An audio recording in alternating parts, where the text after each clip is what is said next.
Yeah. I love my HBCU.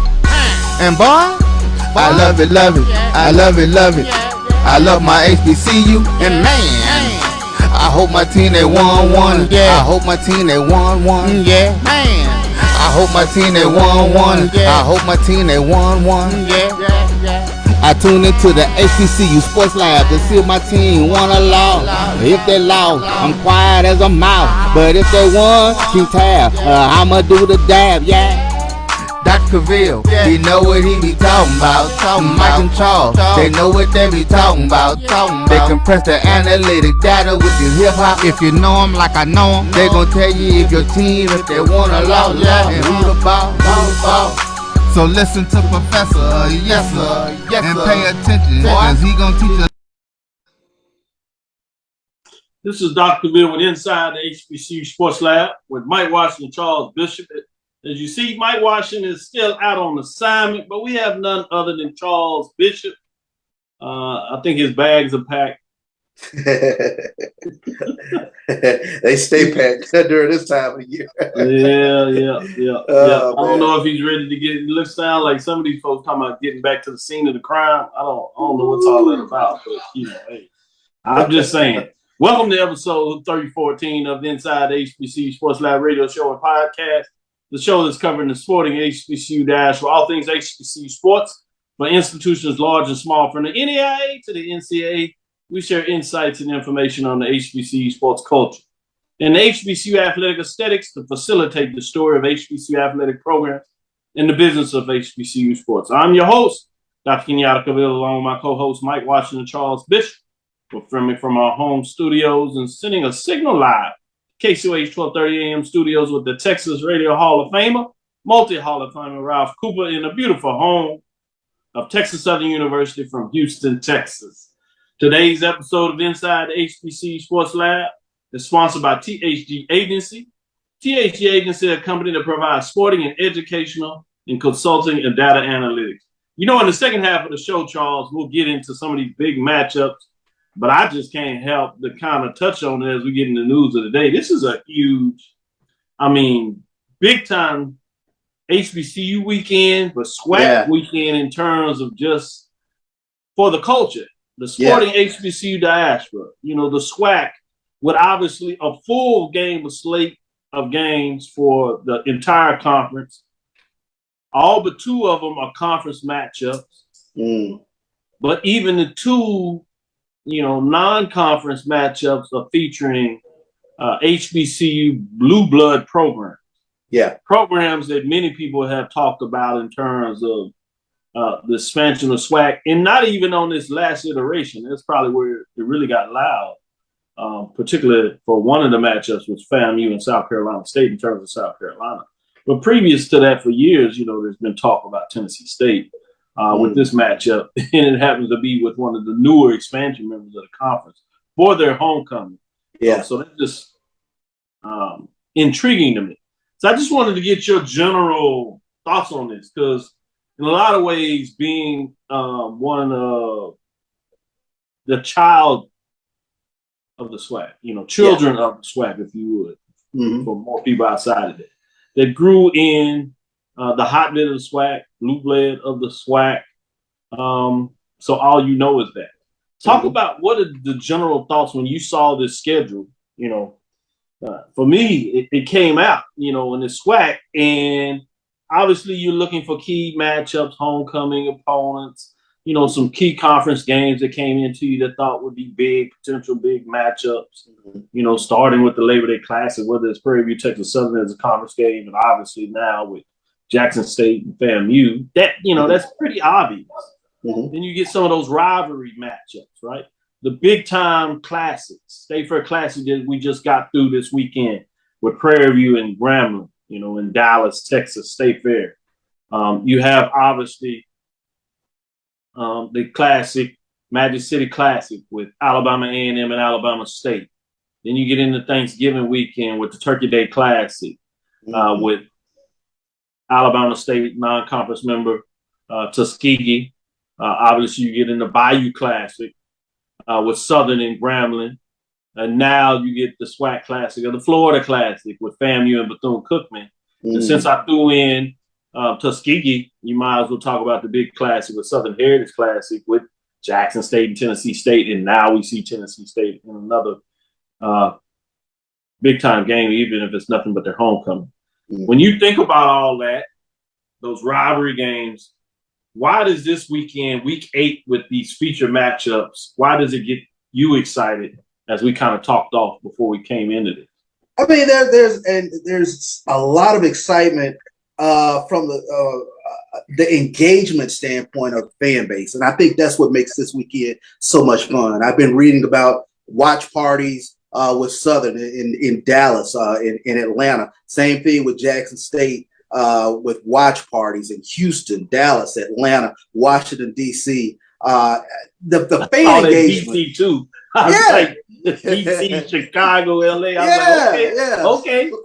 Like the fan engagement level is, I think, different, especially this weekend as we start getting into homecoming season. And then you have these huge matchups. You have this SWAC West matchup that everybody's going to have an eye out for with regards to Southern and Prairie View. And then you have Jackson State going to Montgomery this weekend. And then with social media, the smack talk has been off the meter this week for whatever reason. I mean, juices are flowing, and that's what makes it so much fun when you get a weekend like this weekend where you get some matchups that, quite honestly, it's going to be some fan bases sick and out on the ledge come Sunday morning. It might be basketball season early for a couple of fan bases.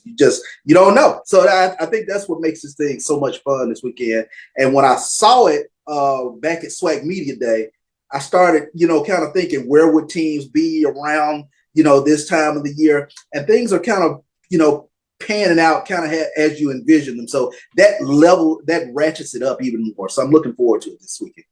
Yeah, you've heard the comments out there about homecoming, Alabama State, Jackson State being sold out. You can see that, but or at least tickets on the resale market. When you start to even hear that with Prairie View and Southern now. Wow. Know what's going on or how accurate that is, but the fact that it could even be a part of the consideration is big. But I want to get back and do a little bit of fans on the ledge. We had that segment last year and you brought it back, and I think it may be appropriate time to bring it back. I know we kind of let Southern skip a little bit when they were on the ledge, but now we have a chance. So let's take a quick break, tease that out a little bit, come back on the other side. We'll have another one of our co-hosts in here with 1876 Sports and Culture. We'll bring him in appropriately. And then we might touch on a little bit of news before we get into the marching sport. But I want to get your side of in the lab, because when Mike gets back, we're going to test him and see if he still has his tailgating experience, because, he's been traveling. So now we can talk about some of his tailgate culture. Maybe he can bring something back to the table. With that, let's take our first quick break. We'll come back on the other side, tease out a little bit, bring in a co-host of the show, and then we'll get into the marching sport into our next break. So this is a quick timeout. We'll be right back on the other side. This is Ryan Fulford. AD Drew and I are co-hosts of the BCSN Sports Lab. We talk about all things related to HBCU athletics. From the games, teams, coaches, and fan interest stories, we cover it all. You can find our shows on Facebook at BCSN Sports Lab, YouTube at MyJBN Online, and everywhere you listen to podcasts like Anchor, Spotify, Google, and Apple Podcasts. You can also find the show on the Jericho Broadcast Network's app. Make sure to download. We look forward to you joining the conversation and being a part of the show. We are making the virtual HBCU experience available wherever you live through Stillman Online. We offer online degrees in business, criminal justice, psychology, and religion. Stillman also offers technology badges in cybersecurity and data analytics. You can participate in all student activities, fraternities and sororities, internships, graduation ceremonies, and much more. Apply for admission today at stillman.edu. Stillman College, where we prepare you for a different world. Compress the analytic data with the hip hop. If you know them like I know them, they gon' tell you if your team, if they wanna lose, and who the ball. So listen to Professor, yes sir, and pay attention, cause he gon' teach a. This is Dr. Cavil inside HBCU Sports Lab with Charles Bishop and Alan Williams. Professor Williams back for another adjunct edition, man. The money must be good to you. You like a little adjunct position. Hey, man, I got to get in where I fit in, man. I'm liking this. Mike better be careful. I let him know. We had to call that quick timeout. We're still in the first quarter, as people know, but we called a timeout. This is a teaser to Joshua Sims. You know, he talked about the fact that maybe North Carolina Central, with that hot up tempo, that they should have called a timeout in their first quarter before it got away before half. But you know, it is what it is. We're just saying great spaces that he did yesterday on there.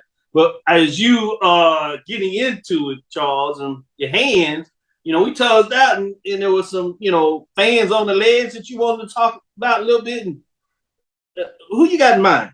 Well, we'll start off with the first fan base that I saw jump out on the ledge quick, and that fan base jumped out there when that G came off the helmet. So Grambling fans, that they definitely have been on the ledge for a couple of weeks now, especially after that State Fair Classic. They are really questioning Hugh Jackson's method to the madness, if you will, in year one. So we definitely got the Grambling fans. They out there, ain't no soft spot landing out there because they got some tough games coming up. But here's another fan base. They're definitely out there on the ledge, and this happened last week.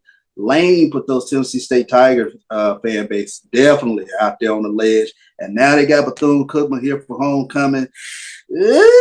Ooh, year two, Eddie George. Yeah, boy, they need a win bad this weekend. Oh, they need a win bad. And then you know who's. Oh, go ahead. Who you gonna say? Last fan base. This could be a ledge weekend. It could be basketball season early if Southern doesn't get this win in Prairie View this weekend. he gonna put Southern on the ledge. They was on the ledge. Make no mistake, they were on the ledge after Texas Southern, but they came back in. Impressive performance against UAPB, but you know Southern Jag fan now. They gonna let you know if something go wrong this weekend. Oh, they gonna question. I got 3 programs on the ledge. I want to see what Alan thinks of my 3 programs on the ledge. I got Pine Bluff. I think you were telling them to put their basketball jersey on last week. Yeah, they jumped. So I put them on the list. He said they jumped. Norfolk State out of the MEAC. I see them on the ledge. And then they got Morgan State this year. They lose to Morgan State. They gonna be ready to jump. I'm gonna go Division II route. Stephen Gaither. Mess with him. I'm even put out Tyler Carr. He's good about it though. With Winston-Salem State, I mean, they on the ledge. And anytime you cancel homecoming, it wasn't fair to him on that. And then you had this rough start. The world's not going right for you. So on the ledge, what do you think about all those teams between Charles and I that we put on the ledge? You agree with us? Anyone you want to add, take off? Okay, I'm gonna see your rambling because I don't give them the G no more. It's just rambling at this point. See, that's what I'm talking about. So I'm gonna see your rambling, and I'm going to add to that list Coach Maynor over there in Alabama A&M. There were some big expectations coming into this season at Alabama A&M, and you know, you got who needs that win more? Is it Grambling with Hugh in his first year, or is it Maynor? I venture to say that Maynor's seat is a little warm right now, and he might need a little more than Hugh does because Hugh was in that first year honeymoon suite. So if he loses out, he can say these are my players, and he can, you know, pull a Jackson State and cut the whole team next year.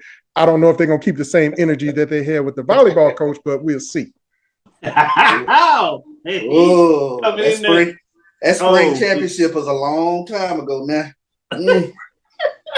Man, y'all have put all these folks on the ledge. It's not even midterm reports yet, man. It's just week 5 checking reports. Great, make sure grades in. And y'all putting folks on the ledge. It's deep out there. Only thing I have before we go to this break, Duke Mayo Classic had a big economic impact with an attendance of 35,798. The event was estimated Charlotte Regional Visitor Authority to generate 14.6 million in economic impact for Charlotte region, including 7.9 million in direct visitor spending, with 20,476 visitors to the Charlotte region. Big time impact. I know, in addition to the economic impact, over 300,000 in donation grants and scholarships were generated by the game. Significant in terms of what that looks like. Obviously, with this discussion in terms of the financial situation of HBCUs, playing classics, in terms of what that looks like, it's going to be fascinating to continue to follow as people get a little more interested in the economic numbers in terms of what their teams generate, as well as what their teams earn, and what does that look like when you compare it to different programs, whether that's BCS and you're comparing it with similar attendance numbers, which obviously is different when you talk about the divisional classifications, or if you talk about other historically white colleges in the same classification, what does that look like? Or just other events in general. So it's going to be fascinating because I think now people have kind of touched on it and have an interest. So I'm fascinated to kind of see what that looks like. With that being said, let's take our first break. Novice to aficionado, find yourself here. High quality cigars plus personal customer service. Slow Burn is Waco's only mobile cigar lounge, featuring a meticulous, curated collection of premium cigars. Visit our website, www.slowburnwaco.com. That's www.slowburnwaco.com. Are you hungry for authentic Caribbean food like jerk chicken, oxtail, red snapper, shrimp, tofu, and rasta pasta? Well, find your way over to Mango's Caribbean Restaurant, 180 Auburn Avenue, right next to Royal Peacock in downtown Atlanta. Them belly full, but we hungry. Mango's Caribbean Restaurant, open daily from 11 a.m. to 10 p.m. And on Friday and Saturday, we're open till 4 a.m. Come to Mango's and put some spice in your life. So we've got a good thing going. Mango's Caribbean Restaurant, 180 Auburn Avenue, right next to Royal Peacock in downtown Atlanta. For more info or directions, call 404-698-3992 or log on to mangoscaribbeanrestaurant.com. For instant coupons, text MANGOS to 313131. Tell your mama hungry, papa hungry, brother hungry. Mango's Caribbean Restaurant, authentic Caribbean cuisines. Open up the door, tell your mama hungry. Press the analytic data with your hip hop. If you know them like I know them, they gon' tell you if your team, if they wanna lose, yeah, and who the ball. So listen to Professor, yes sir, yes sir. Nope. Nope. Come on, him? Ooh, I like him.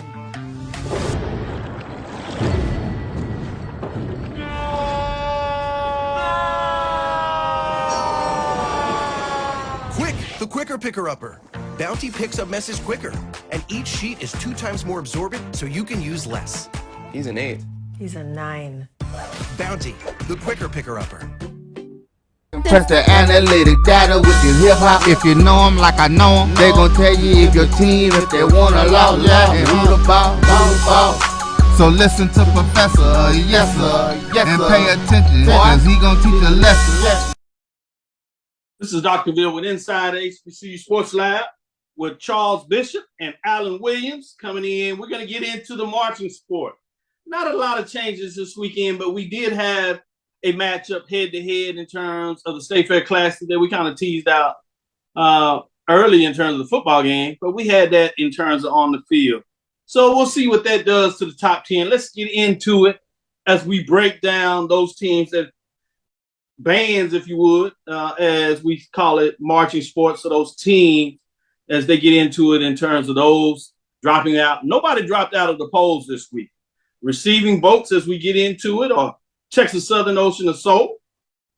0-2 on the season, but they've had some tough matchups, close matchups, particularly that one with Prairie View and Southern were close. So 0-2, not only in terms of overall in the conference race. Edward Waters Marching Band, 1-0, but haven't really got into big-time matchups a couple of times since then. Albany State Marching Rams, 1-1 on the season, big victory last week, getting into the action. Let's get into the top 10 programs, starting with number 10. North Carolina A&T, the blue and gold marching machine, 1-1. As they were previously ranked 9, they dropped to number 10 as they took an L. Not participating last week, and you had some teams jumping in. At number 9, you have Tennessee State, the Aristocrat Advance, 0-1 in terms of what they've looked like this season. Still strong performances, but couldn't quite get it done. Unfortunately, they won't get a matchup this weekend with Bethune-Cookman, and I'm sure they're going to continue to fall. They have a chance. It's hard to go at them as much as possible because of Hurricane Ian, but the fact is they were not going to make the trip prior to that. But certainly understand now the challenges, and they have more important issues to deal with. Bringing us to number 8. You got Alcorn State. The Sounds of Dynamite, 1-2 in terms of 1-1 overall in that matchup. Had a big matchup a couple of weeks against Pine Bluff. Really got down in that. They got it done. 1-2 in terms of what goes on. They came in on 2, had to win. They had a close one. I know Charles was looking at some of those matchups, but I guess it was who they were up against because they came out of it week. It came to the National Battle of the Bands, and that weekend couldn't get in the top 4. So that hurt them in terms of just the competition was there. Bringing us to number 7, Florida A&M marching 101. All these friendly matchup, friendly fires. You see what's going on when you start marching with these folks. Now they over there getting your homecoming.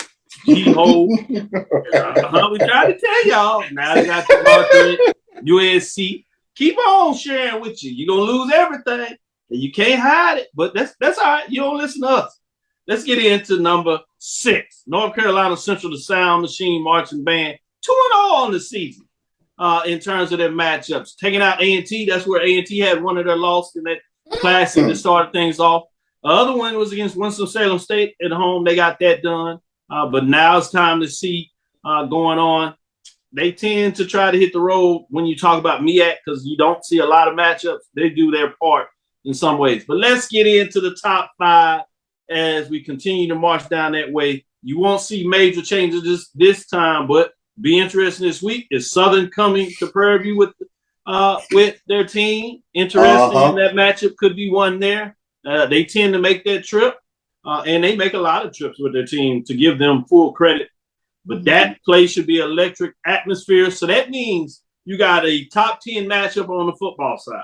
Think about this. You got a top 5 matchup on the marching sports side. You talking about being electric. Bringing us to number 4, which is Alabama State, the Mighty Marching Hornets, 2-0, 1, 4th place. They have a matchup. Is the Sonic Boom making it? I saw a video that made it sound like they're talking about Sweet Home Alabama. Are they making the trip, Charles? Of course. Of course. So that means never turn down a challenge. Marching Wildcats, they're not making the trip. I think they're going to fall. Not large, like I said. Some of that is not directly theirs. But number 2, you have Southern Human Jukebox, 2-0, 2 first-place votes, 79 points. They have a top 5 matchup, so you'll get some changes next week. One way or the other, somebody's coming out of that top 5 more than likely. And then at number 1, at 2, it was Southern Prairie View as they dropped out. At number 1, you have Jackson State. So that gives you the top 5 matchup. So you got 2 top 5 matchups, Prairie View and Southern, and you got Alabama State and Jackson State. Bookending the conference East and West. So we talked about the number of conference games that makes this a big weekend for the SWAC. But you got perennial band matchups to go with top 10 matchups between the football side of things and the basketball. It doesn't get much better than that. You talking about for the culture, the sporting HBCU diaspora is in effect. Charles, what are your thoughts in terms of the top 10 matchups, but even more importantly, these perennial top 5 matchups, football side and marching band side? This is what you want. You want these heavyweight band matchups, Sonic Boom and Alabama State's band going at it this weekend. Here's a little nuance that I'm looking for this weekend, Dr. Bill. Who is the band that provides that 12th man, provides that extra juice? Is your band playing random challenges, during the course of play, or are they involved on it on third downs? Are they giving that team the extra juice? Are they giving that fan base the extra juice, that propels the team? That's the sort of stuff that I'm looking for this weekend because nobody wants to hear a tenor drum challenge for about 20 minutes. That's just ridiculous to me. I like that. Alan? What are your thoughts? I agree there. Challenge. I'm just saying, man, it's gonna be tight. Alabama State the Honeybees gonna have to do some death drops or something, man. We need the Honeybees. They need to bump for the drum majors. I saw the last time I saw Alabama State, the Honeybees did a flip over the drum majors' knees, and it was something to see, man. So I don't know. Sonic Boom might be in trouble this weekend. Plus, it's homecoming. We'll see. Now you got the jukebox and PV. Oh, now it's all gonna come down to song selection for me. It's all about the song selection. If you are playing the wrong songs and you have the crowd looking at you like, "Come on, Dr. Lee," with the Flight of the Bumblebee, we're gonna have a problem. PV, I want to hear Swamp in the first quarter.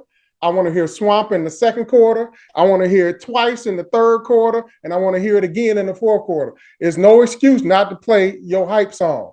We know what Southern is going to do. Southern has the same show every time. We know what they're going to do. So this is our house now. It's ours to lose. We want to win 0 quarter, first, second, third, fourth, and fifth quarter. I want a sweep.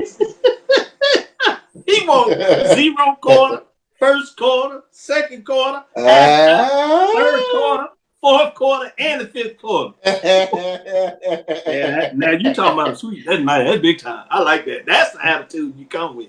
It should be fascinating this weekend as it gets good. Let's take a halftime break talking about marching sport to get in the bands. We're going to have to get some halftime hype. I'm surprised Roy ain't snuck in the FAMU 100 during our halftime shows, but he probably being good spirited about things. But let's get into our first halftime break. We'll come back on the other side. We'll start getting into these matchups.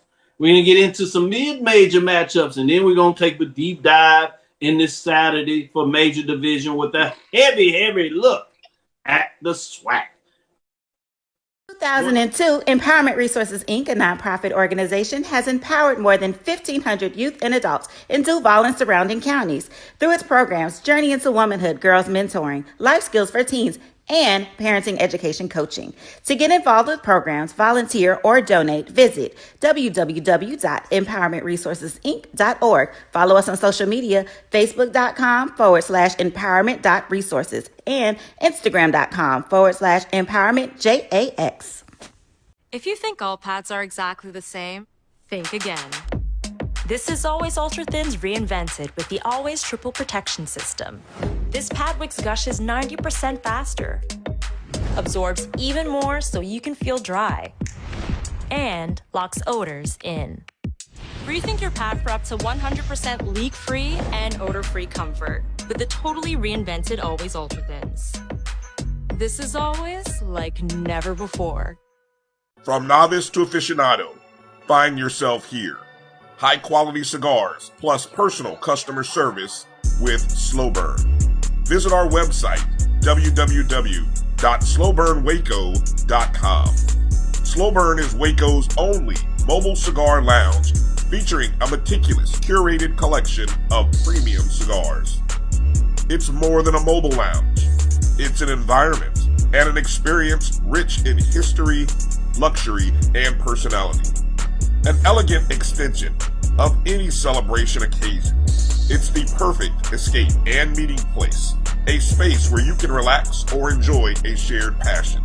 Have Slow Burn plan your next big event, or before you are planning to celebrate your win over your athletic rival, you can shop our collections at www.slowburnwaco.com.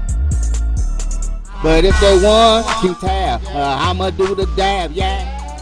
Press the analytic data with your hip hop. If you know them like I know them, they gon' tell you if your team, if they wanna lose, yeah, and who the ball. So listen to Professor, yes sir, and pay attention, cause he gon' teach a lesson. Yeah. This is Dr. Bill with Inside HBCU Sports Lab with Mike Washington, Charles Bishop. Mike Washington is out on assignment, but we have none other than Alan Williams of 1876 Sports and Culture and Podcast. I see y'all growing up big. Interviews on the sideline, on the field with Joe Clay. Shout out Joe Clay. On the field after the game of the State Fair Class. Charles Bishop, man, the pregame show, man, y'all done reached out some folks. Folks trying to put on the legs, say they want to come with you and play a little bit. That's 1876 is in for it. They're going to do some pregame coaches at Prairie View. they all for it. They said, come on with it, retweeting everything. So should be interesting. We need more SWAC schools and coaches to come along with us and join the group. We certainly got space over here with Roy in terms of Black College Sports Network for those that want to join the fold and supporting the institution with shows. We'll show you the legwork and all that goes. But let's get into some of these major matchups in terms of what's going on this week. Got a big one in terms of Birmingham, Alabama, Morehouse-Tuskegee Classic. I know we touched on this a little bit this past weekend, but I want to get into a big one where you get into the CIAA game of the week. Dr. Henry Frazier III is what I call him. Yeah, everybody else call him Coach Frazier. It's homecoming for Virginia State, as they will be hosting his alma mater, the Bulldogs. CIAA, they just ran through the North all these years, struggling a bit this year, but they're still, this is a top 10 matchup. Number 8, Bowie State Bulldogs, 3-2, 2-1 in the conference race. At number 6, Virginia State Trojans, 4-1, 3-0. Obviously, they can't look too far ahead, but they had a big rival with Virginia Union. This just dominated everybody. They're our number 1 ranked team.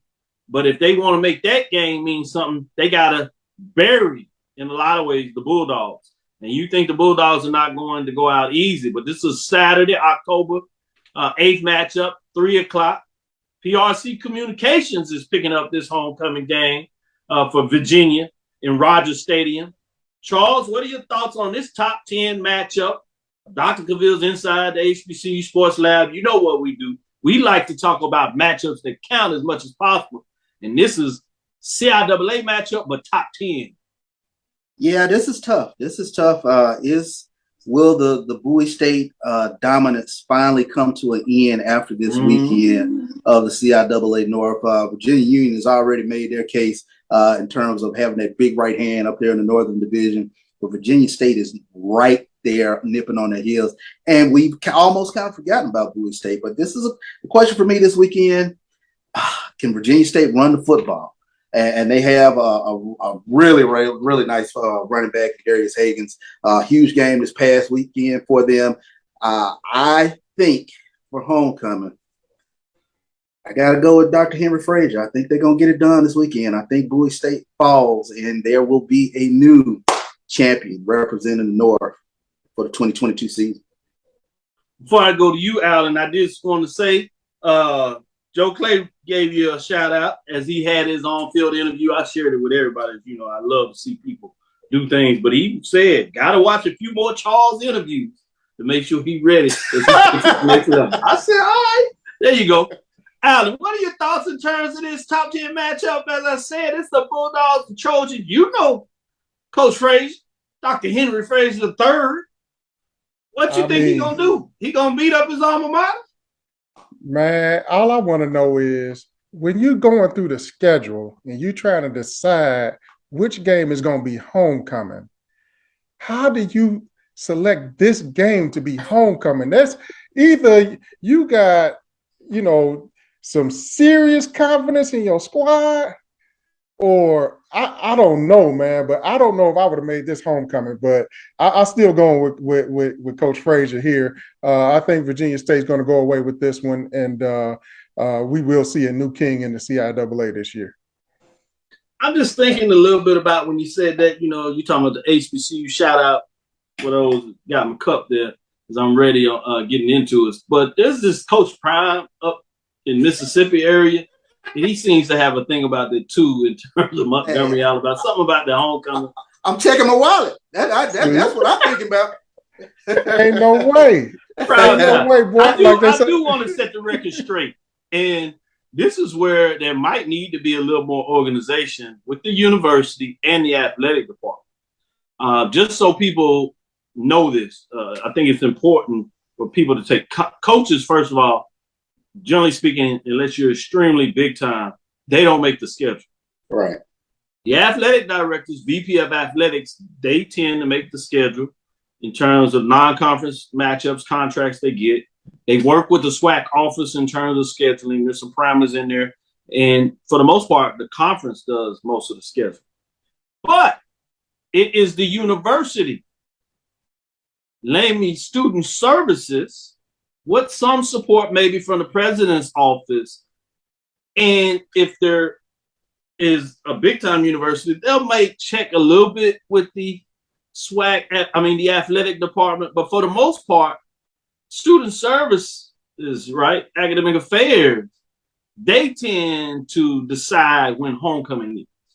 And, they have no clue on athletics. They don't know big time programs. They don't understand who you bring in. They just like, this is the date we want. And as you know, homecomings tend to be the same date. It may move back a week or two based on the fact that they don't have a home date, the general time frame, but it's usually the same period. If it's the first weekend in October, that's when it's going to happen. If it's the third week in October, that's when it's happening. Who's ever on the schedule, it's just happened to be that time. So I did want to get that on the table before we go further, just so people understand proper HBCU etiquette, if you would, the sporting HBCU dash, what's out there. With that being said, y'all need to be careful for your coaches of who they schedule for homecoming. Got to be more careful. Got to be more careful. Kentucky State Thoroughbreds 0-4, 0-1 at number 9, Lane Dragons 3-2 and 2-0. For this game here is big time. It's at home for Lane Dragons. SIAC West Division game. I had to give Lane a little bit of love. They are top 10 for the first time, right? They got the big win last week. I know Kentucky State is 0-4. Tricky team. They're trying to figure things out. Sticking with you, Alan, what are your thoughts in terms of this matchup? Big time Lane Dragons. Shout out to them getting that big win W last week against Tennessee State on the road. Man, I put a whole check on Lane this week. There's no way in the world. No way in the world. Charles, let me go to you. That's the first time Lane ever beat Tennessee State. What, 10 attempts in terms of that. First time ever. We put our stamp on that. What are your thoughts in terms of this matchup? Yeah, I think that win over Tennessee State, that's going to carry a lot of momentum for the rest of the season for Lane. I think Kentucky State will get a healthy dosage of Ike Brown this weekend, and I got Lane in a runaway in this one. Oh, yeah. With that being said, let's go to our last break. We'll come back. We'll go into a major division. We'll take deep dives. Usually we give you 2. We might sneak out 3 games. We'll give you a couple of them this time. We're going to go in there and really give you some matchups because the SWAC is where it's at in a lot of ways in terms of just the number of games. We do have a solid game in terms of MEAC because it's the first conference game of the year, so that's always big. And it features an upstart in terms of the Morgan State Bears in a program that's struggling a little bit in terms of Norfolk State. We'll go inside that a little bit, but stick with us as we get into the fourth quarter, and we'll give you the latest and greatest on some key matchups this weekend. Stick with us. We'll be right back after this break. Supermarket sushi, really? No. Wait, Troy, you work here? I'm never not working. Like Head & Shoulders Scalp Shield technology, up to 100% dandruff protection, even between washes. Never not working, huh? Oh, Troy, you're such a good teacher. Yeah, I know. Never not working. Never not working.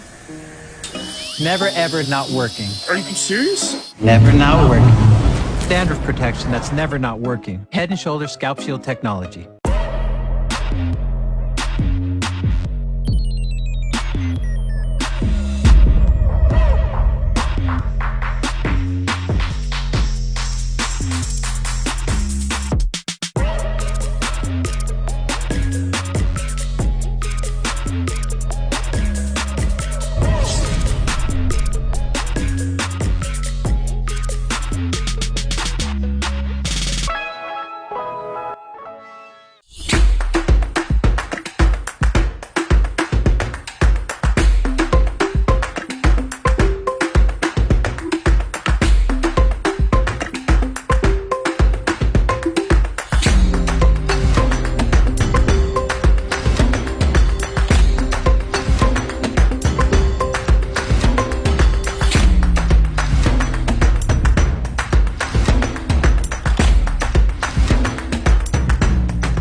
repair company to fix my credit. Hold the phone, man. You can do it yourself with Credit Versio. That's way too hard. Call the credit repair company. Most credit repair companies only work on 1 or 2 accounts at a time, making it slow and expensive. You won't figure that out for months. Ignore him. Credit Versio's brilliant software scans all 3 credit bureaus, finds the accounts that are hurting your score, and guides you through the entire process. Anyone can do it.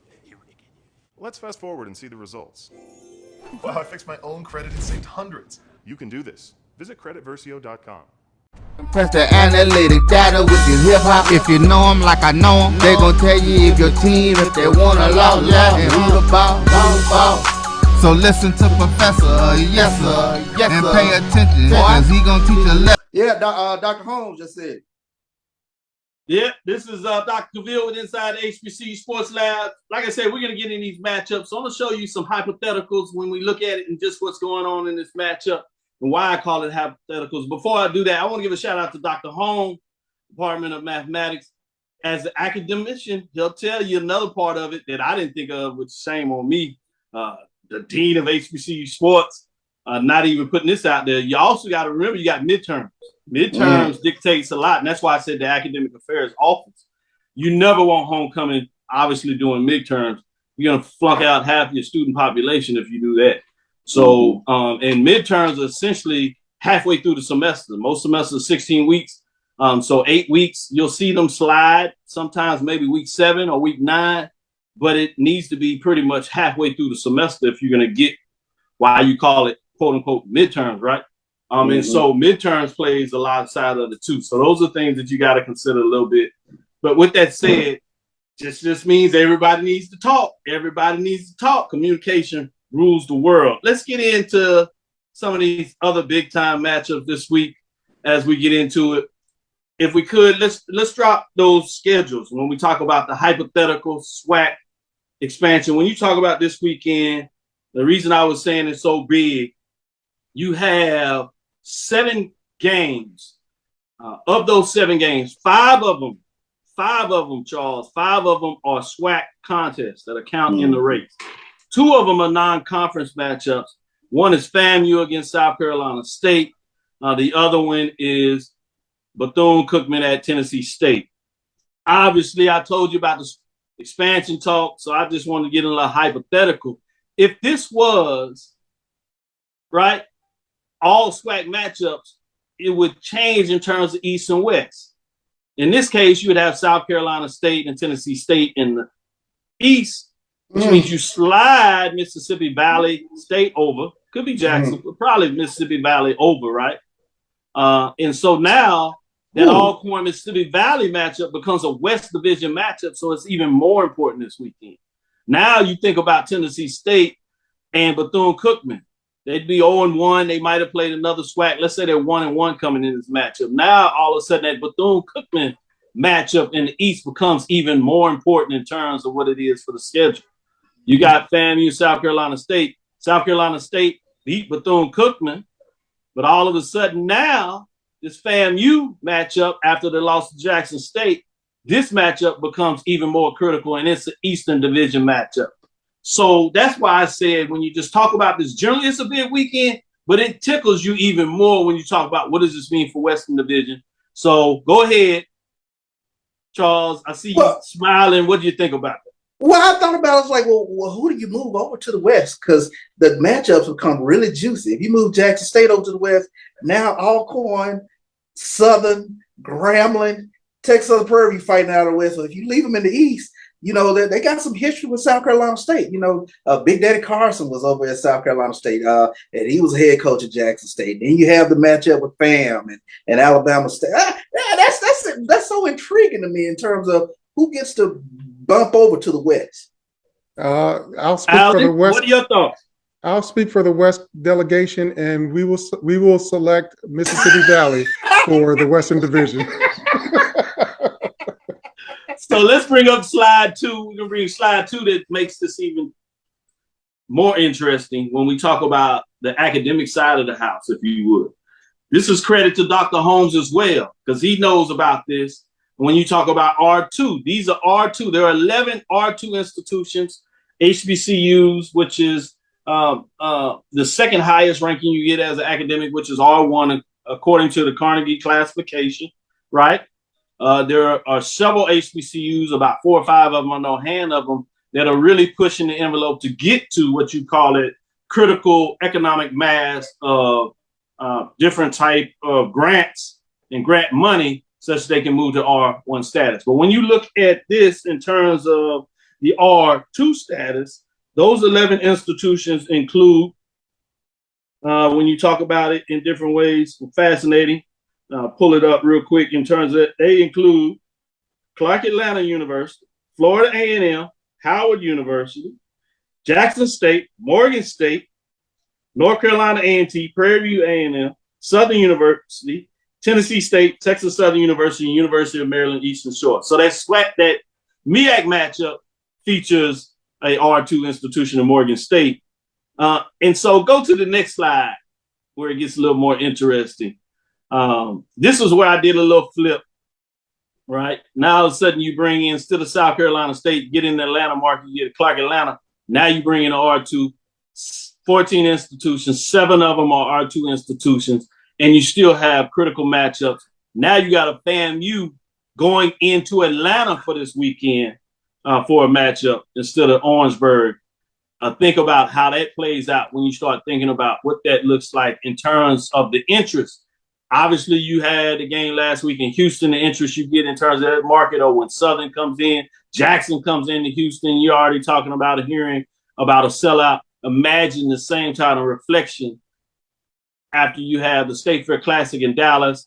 You have these backup. Now, all of a sudden, you get a conference matchup of 4 or 5 games in Atlanta featuring Clark Atlanta University. That's where I was talking about in terms of understanding what it looks like when you get into it. But let's get in some of these key matchups before we get too far with this. When you talk about those other key matchups, big time, you tease this out a little bit, but let's get into it with FAMU at South Carolina State. Starting with you, Alan, what are your thoughts in terms of FAMU going into South Carolina State? South Carolina struggled a little bit. The lone victory is against Bethune-Cookman, another Florida school. Can you make it 2? Can you sweep Florida? Get right against the Rattlers, or will Rattlers continue winning the last couple of games? They beat them up at home last year, and then back in 2019, they got it done in Orangeburg. What are your thoughts in terms of this matchup, Alan? If I'm FAMU, I am nervous about this weekend. South Carolina State is one of those teams that you can never really fully grasp the pulse of that team. They are going to hit. They are going to be very aggressive, whether they are in first place or in last place. So they are a scary team no matter what. And then you going into South Carolina for that. If I'm FAMU, I am extremely nervous.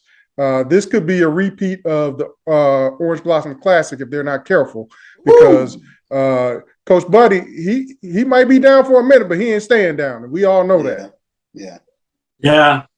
That's what makes this so intriguing to me, that Buddy Q knows this game is extremely important to the confidence of his team. I think he believes that he can't necessarily get away what he did last year. He wants this team to get right. He wants Corey Field, the quarterback, to start playing well. They played a little bit of the backup. How quick does he go to him in terms of how fast FAMU gets on?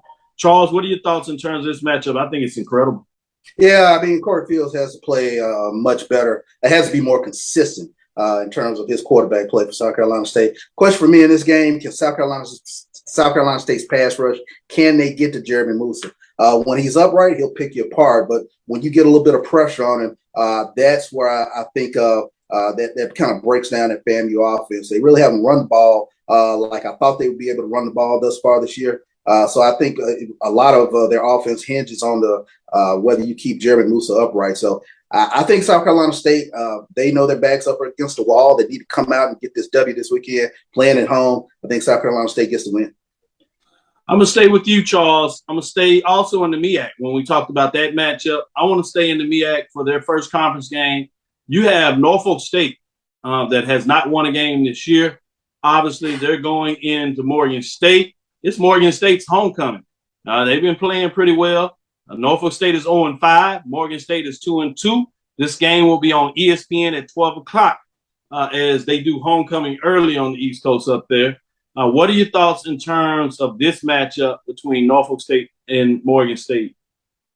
Is Morgan State ready for the bright lights? Because I think, this is that weekend where everybody's going to kind of turn their attention to Morgan State. I was talking to a couple of analysts at Jackson State today, and, the big thing with homecomings is keeping the distractions away, especially when you have a dangerous team that hasn't won a game and they have nothing to lose. I think that's going to be something that you kind of want to keep in mind. But I got to go with Morgan State. I think Damon Wilson is on to something over there. I talked to a couple of alumni up there in the Baltimore area, and they're excited about what Morgan State is starting to do. Mark Gray, he's really excited about what Morgan State is doing. So I think they get the win on homecoming. They keep Norfolk State defeated. Yeah, you talk about Mark Gray, Morgan State, man. He's been licking his chop for a team like this. So, he's going to be in rare form for homecoming. Shout out to Mark Gray. With that, although Norfolk State is coming in at 0-5, Alan, when you think about this, they played Sacred Heart last week. For a half, they were right with them. They went punch for punch. Sacred Heart scored a touchdown. Norfolk scored a touchdown. Sacred Heart scored the second touchdown. Norfolk answered it. Right before half, they kicked the field goal and couldn't get it done in the second half, so they did lose 31-14. But for half, it sounded like they started finding some things. Are they going to be able to take the next step this weekend, or are the Bears, as the old Chicago folks in that region that you're used to, obviously, talking about the Bears, are they going to get it right this week? Yeah, I think it's going to be tough for Norfolk State to go up into Baltimore and or Baltimore, as they say it up there, to really go in there and get a dub. I think Odoms is going to be 0-6. And I think he's going to be calling over the Jag Nation after this weekend and see if he can come back home, because it's not looking good for Norfolk State this year, man. And I don't know if Pastor Dooley is not going to get his thing done in PV. They might be welcoming Coach Odoms back here pretty soon. Hot take. Just raise the stakes. Raise the stakes. Let's stay with this non-conference thought process, if you would. Wow. Going back to the SWAC. Bethune-Cookman at Tennessee State. Sticking with you, Alan, what are your thoughts in terms of this matchup between Bethune-Cookman, the Wildcats, and the Tigers? Man, another offer. I'm just saying, for the good of Tennessee State, I sure hope that they can get a dub this week, but I just don't know. But, Bethune has had its struggles. They've been in the hotel for the last couple of weeks due to Hurricane Ian coming through. And, our thoughts and prayers are with all those students at Bethune-Cookman who have had to go back into that virtual mode because of the damage done by the hurricane. But it's going to be tough for them. They've been basically living on the road for the last couple of weeks. And to go into a hostile environment at homecoming at Tennessee State, I got a feeling that Tennessee State is going to come out of this with a dub. Yeah. Charles, Tennessee State 0-4. Did they get the first victory of the year? Yeah, I think to touch on what Alan was saying, I think living on the road over the past couple of weeks and experiencing that sort of traumatic experience that you have with the hurricane coming through and they're being displaced, having to go back into the online mode, I think that has to take a toll on this Bethune-Cookman team. Although I must say their quarterback is playing tremendous. And I understand that various alumni groups have been taking care of Bethune-Cookman up there in the Nashville area this past week. So shout out to those alumni groups, Jackson State being one of them. But Jalen Jones is playing tremendous for Bethune-Cookman right now. But I think it's going to be a lot to overcome. I think you'll get a lot of Jimmy Rouse this weekend for Tennessee State, and they got to get this win on homecoming. I think a lot of that matchup is going to be health for both teams. Who is the healthier team? Yeah, who's the healthier quarterback? Yeah, might decide what comes up in that matchup.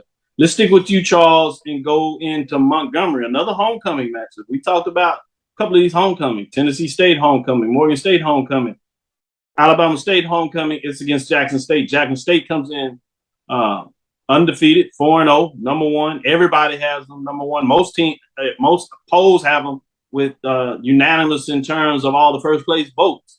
So they have showed and deserve to be there. What do you think about this matchup? Yeah, I was over at Jackson State today with the analysts in film room, and we were just looking at all the various formations that Alabama State has presented thus far this season. So I think Jackson State feels very confident about what they're going to do in terms of trying to stop the run, and that is the first principle of Dennis Thurman: stop the run and make a team one-dimensional. And I think once Jackson State is able to do that, which they've proven thus far, despite a couple big plays they've given up, when they are in alignment and assignment correct, they are able to stop you from running the ball, and then they can pin their ears back and come after the quarterback. So those are the things I look forward to in this football game. And Alabama State's defense, in terms of what they have shown thus far, they keep things in front of them. I think Shedeur Sanders has an opportunity to kind of pick them apart, if you will, and matriculate the ball downfield like Hank Strand used to say. So I think Jackson State gets this win. They got I keep saying they have this chip on their shoulder despite being 4-0, and that chip is pretty big. So they're looking forward to getting over Montgomery tomorrow. Let me try this again with you, Alan. This is a top 10 matchup. You know, we have Alabama State at number 8, number 1 versus 8. They are at home. It is homecoming. You know, can the Hornets somehow sting the Tigers? You know, they do say Swarm is 1. It's just too many dogs. It's too many dogs over at Jackson State. I don't think Coach Robertson has lined up his squad yet. So I just don't see how Alabama State is going to run with Jackson State even for a half. I think Shedeur Sanders this week strengthens his candidacy to be in that final consideration for the Heisman. I see him putting up big numbers, and I think Jackson State is going to roll. I tried, Charles. I tried to sell it to him. I couldn't get it there. Let's go to our other top 10 matchup. And this is Southern coming to Prairie View. Staying with you, Alan, this matchup here. Southern comes in 2-2 overall, 1-1 in terms of the conference race. Prairie View is 3-2, 3-0 in terms of the conference race. I have it as the number 2 Prairie View and Panthers in terms of the football program against number 10 Southern. So you got a top 10 matchup between teams right there in Prairie View. Ticket sales for both of these games are high, if not sold out, depending on where you're looking at for the matchup. What do you think is going to take place in this football game? Well, this one is personal. You know, we've got, the Coach Dooley coming back. We got a couple of players that transferred over to Southern at the end of last season. So this one is personal. And, we've got a new nickname for our defense. It's called Death Row. So welcome to Death Row, baby. I think our defense is going to get after them. Nobody expected Prairie View's defensive line to be as strong as it has been. As you can remember, when we look back 2 games, we didn't allow a 3rd down conversion. Didn't allow a 3rd down. We're not talking 4th down. We're talking 3rd down. So if our defensive line can get the pressure on the quarterback and like Charles said, turn them into a one-dimensional team, it's over. And I think if on Prairie View's offense, if Conley can stay in that pocket and you run that ball in the first quarter, and then you bring all the guys up in the box, because we know what Coach Frederick's going to do. You're going to bring all the guys up in the box. Then that tight end drag right across the middle is going to be open. Then they're going to bite for that. And then you start hitting them with that quarterback run. It's head or gut. You getting shot. It's just head or gut. What you want? PV and a big win. Big win. Nice. Charles. I said what I said. Prairie View comes in with a lot of confidence. You probably hadn't seen this type of confidence in Prairie View since the 60s. Even the last time Southern came in there, I think you had some Prairie View folks that believe. But now I think it's a lot different in terms of that. It'll be interesting just to see the confidence in terms of this program in a lot of ways. What are your thoughts in terms of what's going on in this matchup, top 10 matchup? What do you see, Charles? Southern comes in the number 2 defense, the number 2 offense in the SWAC, going up against the number 2 defense in the SWAC. To me, this game comes down to the consistency of the quarterbacks. Which Rashawn McCray do you get for Southern? Which Trayvon Conley do you get for Prairie View? But I think the intriguing matchups is really the defensive lines of both teams. Can Jason Dumas and friends stop Ahmad Antoine? Can Prairie View's defensive line stop Jared Sims and the athleticism of both quarterbacks? So this is a tough one to call. 2 fan bases frothing at the mouth. And when you get all this going, I like to go with the home team. So I'm going to go with Prairie View on this. I think basketball season comes early for the Southern Jaguars. Oh, wow, knocking them out. Quick it, rapid fire as we up against it. Let me just give you these two matchups. Just tell me who you're going with. You don't have to break it down. Grambling at Alabama A&M. Charles, who you got? Alabama A&M. Alabama Alan, A&M. who you have? Alabama A&M. A&M. Last one we have here. It is a rivalry matchup. Valley is struggling 0-5. We've seen how strong Alcorn seems to be at 2-2. It is a matchup. They are on the road. Does that mean anything to you, Alan? Who you got? No, I think Alcorn rolls. Alcorn is looking forward to Prairie View matchup in a couple of weeks. Oh, Charles? Yeah, I think Alcorn rolls in this one. That running game is just a little too strong for teams right now. That'll do it. We broke you down. We gave you a little extra, as I told you. We figured it just right so you get what I'm seeing as a huge week number 5 in terms of these matchups. Charles, what did you have to say? Hey, Prairie View fan base, you better be ready this weekend. You got to get there early when the gates open. You got to match energy versus that Southern Jaguar energy because that place is going to be electric this weekend. Looking forward to this weekend of games. It's going to be an electric atmosphere in Montgomery, electric atmosphere at Prairie View. This is October football. This is fun. Obviously, Charles, Alan, last thing I'll talk about, the change in the athletic directorship. In terms of what's going on there. Any thoughts in terms of support for the interim coming in terms of taking over the AD position for Prairie View? Well, I think Gardner's really taking over a program that's not really in bad shape. There are some administrative things that really need to be lined up, and I think he's in a good position to be able to take care of that. And then you bring in a consultant to help him with some of the athletic side. I think he's handed a program that's not in shambles. So I look forward to the search committee really doing a thorough job. I don't feel like they asked all the right questions when we had the hire of Dr. Reed, but I think they get a redo here, and the new president will get to select the new AD. So looking forward to some new blood. Hopefully they think a little bit outside the box because the game is different today than it was 2 years ago. So I hope they realize that when we search for that next athletic director because there's a different skill set needed. Great point when you talk about that. And as you said, Mr. John Gardner, we're going to be there to support him. I know him as a colleague and a friend, and as an administrator, he is certainly going to get some of those things you talked about that were off to some degree with Dr. Reed. He's going to get that on the scale. So it'll be interesting to see how things move forward. Thank you for listening inside HBCU Sports Lab. Make sure you share our podcast with your friends and colleagues. I am Dr.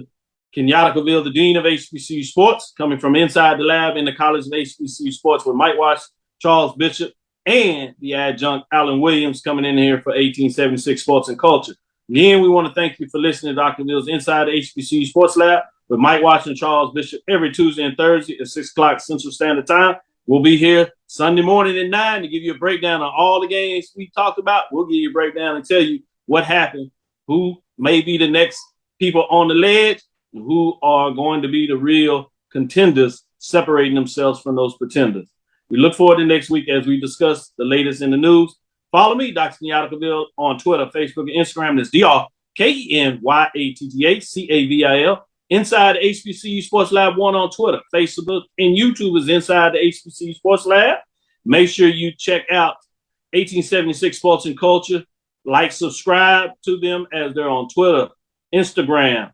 Follow all the ladies and gentlemen on the show. Go to YouTube and make sure you save that as well. You know what's going on with the pregame show. They're going to continue to give you that live coverage. And as much as been talked about, you want to tune into that because this should be fascinating in terms of what's going on there. I just want to see what they got to say because it should be all that in the bag of trips.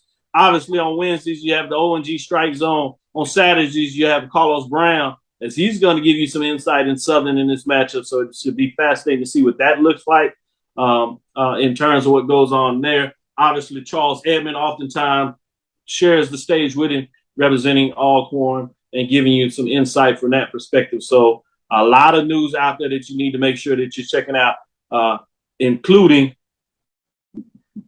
Game Time, as you have that on the show oftentimes, Brian and AD, in terms of sports wrap. Make sure you tune in and download my JBN, my BCSN. That'll do it for us. Dream big, continue to move forward. We will talk with you soon. Charles. Of course. Alan. Lecture. Dismiss.